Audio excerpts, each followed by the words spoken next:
Hi, and welcome to this webinar on GHR and S3 and the interfaces between these two systems. My name is Jeff House. I'm a senior consultant with IPA Consultants. I'm going to walk you through an introductory course on interfacing your data between these two systems. I've been in the Lawson space since 2002 and excited about all of the new technologies and looking forward to sharing some of the introductory part of interfacing between legacy S3 and new GHR with you today. So a little bit about how all of this stuff works and what we're going to go over today. I'm going to give you just a little bit of overview on the interfaces, the common interfaces between Global HR and S3, interfaces that go between Global HR and S3, and then also from S3 to Global HR. We'll talk about how they work. We'll talk a little bit about the maintenance and the administration. And we'll also find some clever ways that you can automate things even further.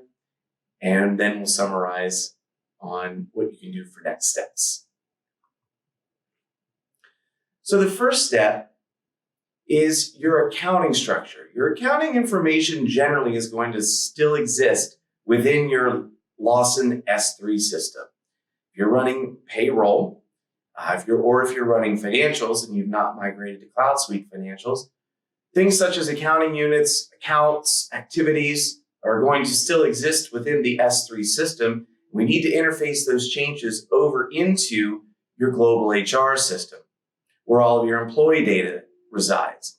And if you think about it, if you have a new accounting unit, you're probably going to have employees assigned into that accounting unit. If GHR is your system of record, the employee is going to need to be assigned to that accounting unit, and it must exist within the system. Thankfully, we have a built-in interface that's going to do this for you.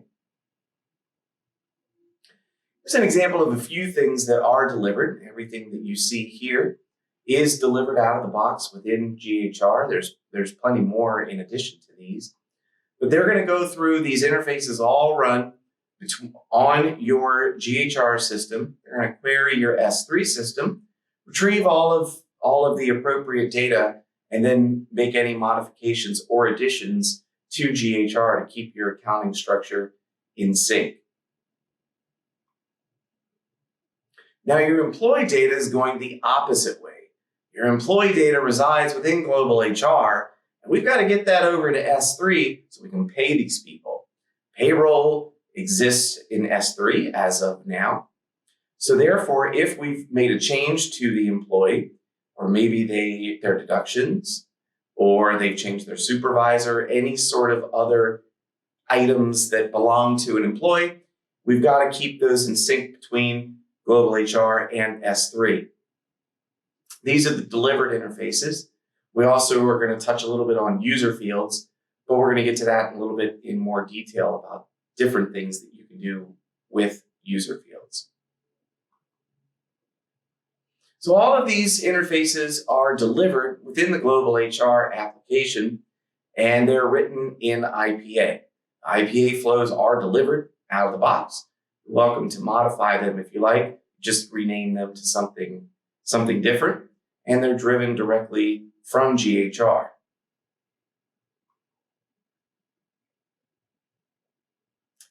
Here's an example of the HRM Employee Export Flow. So this is going to go through so I make a change to an employee record within Global HR. Say I change my relationship to the organization. I move from full-time to part-time. That record's going to be active within GHR, but then it's going to create an export record that needs to go to S3. This HRM Employee Export Flow is going to find that record and then write the transaction into a temporary table within the S3 system to be processed a little bit later. Each of these is transactional, so it's one export record, one work unit per employee update. So our GHR to Lawson process, we have everything within the business class. It calls the IPA Export Flow. We're going to use the cross-reference table to look at and translate some data that might be different between the two systems because we want to make sure that S3 gets the right data. It's going to write to this new screen called LT11.1, which is a staging table for data going to HR11. So it sits there in pending. And then we have to run a job, LT111, to process all of the changes that are within our LT11 screen. Looking here, we see the employee export list. These are all transactions that are waiting to be processed between GHR and S3. Notice the tabs up there. These are in the not processed. If they were already complete, it would be under the All tab, or if we had some sort of error, say maybe our map is incorrect, there was some element of data in GHR that didn't match S3, we might find those in the processing errors. We can export all of these records individually, or maybe later we could also talk about writing a process that could sweep everything within here and send it.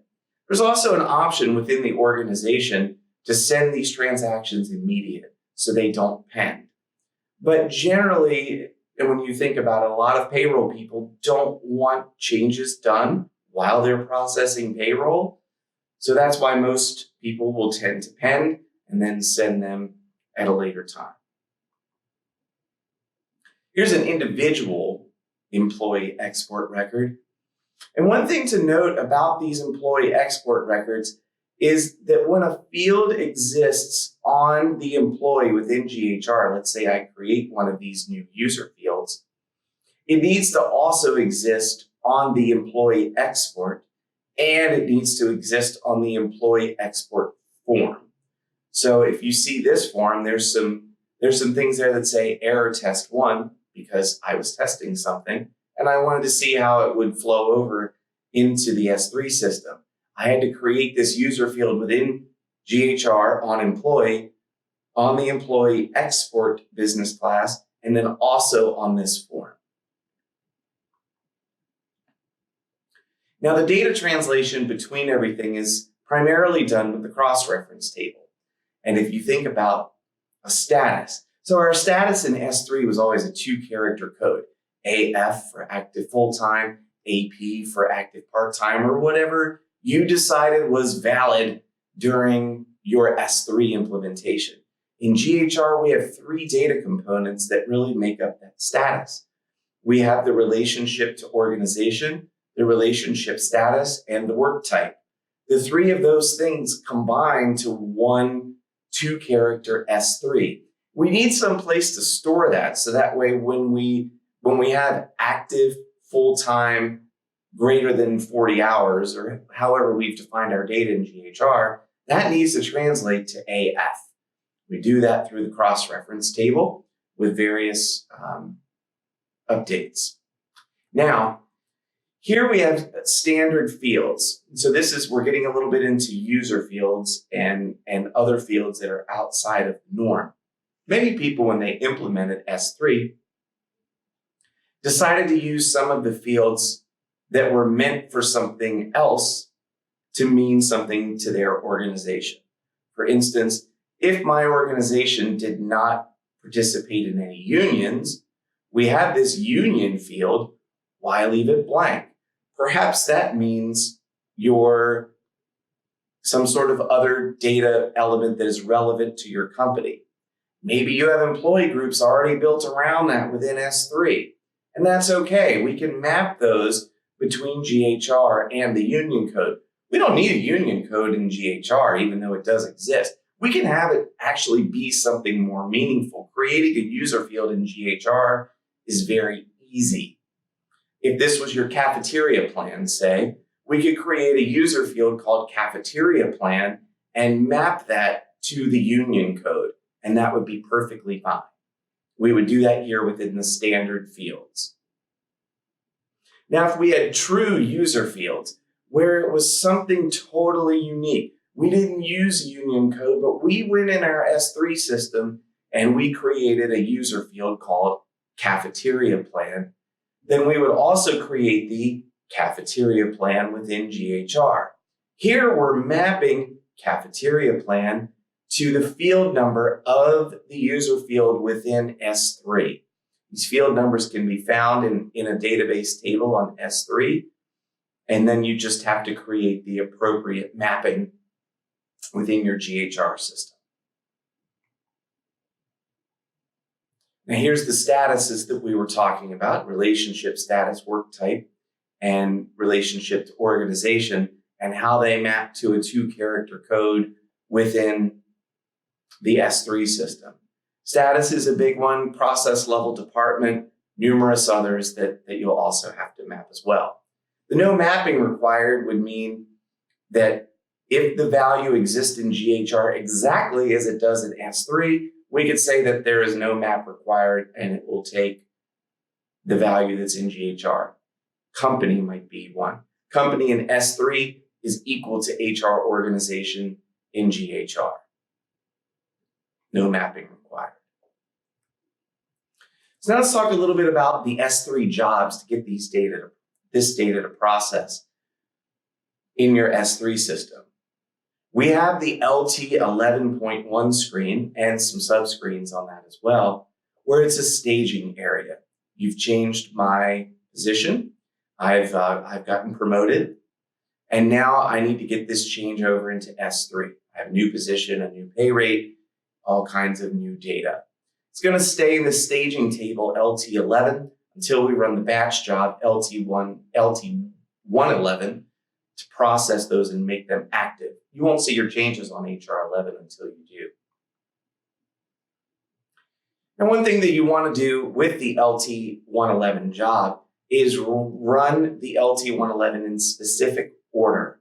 So the order that you see here on the screen is very important. Supervisor, job, position, and employee. Create a multi-step job, makes it much easier, so that way you know that your employee is going to go last. And logically, when you think about it, it makes sense.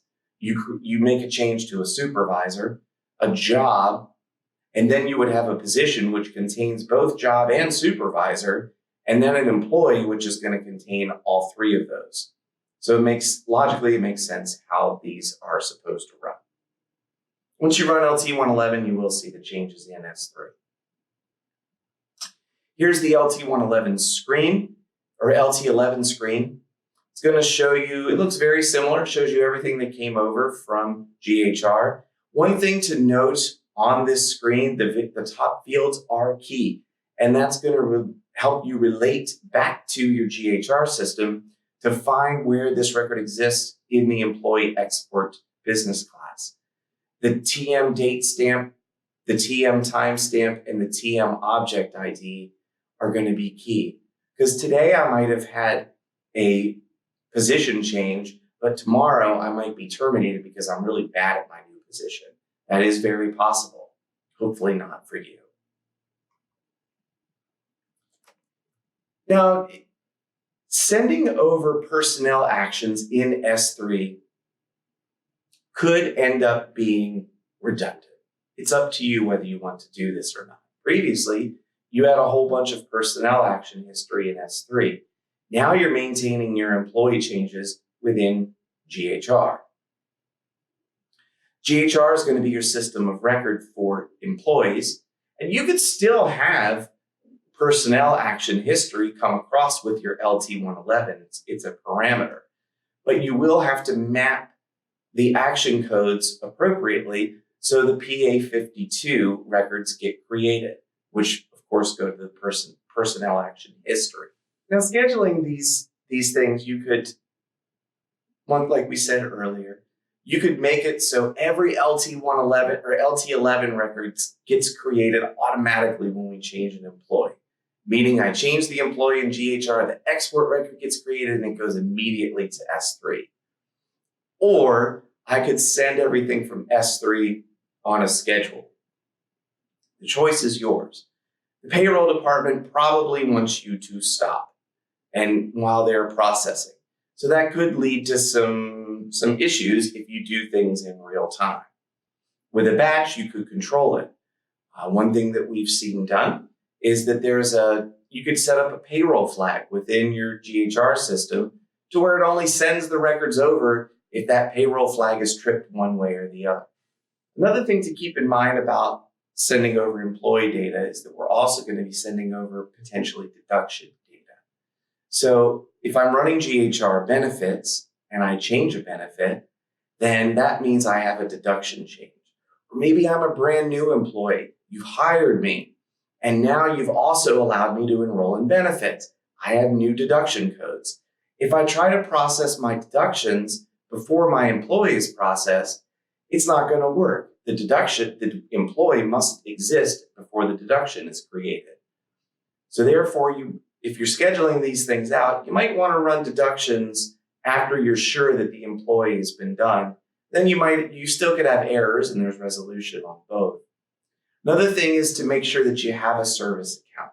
You don't want to run this as Jeff House. You want to run it as a service account.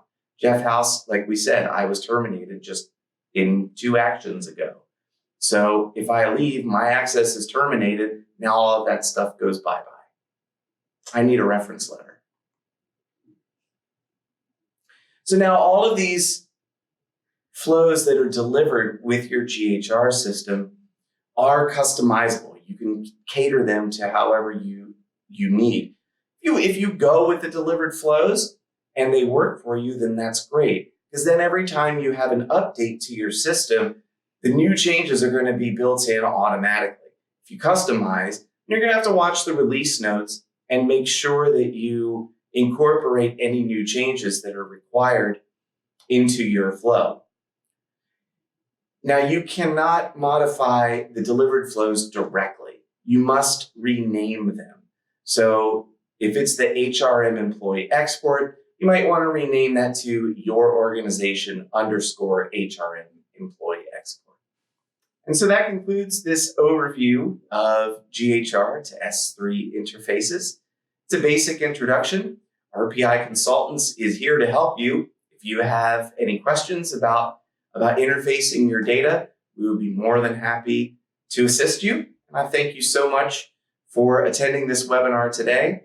And please watch our YouTube channel for any future webinars. Or if there's anything that you would like, you can email info@rpic.com and suggest any topics that you would like for us to present.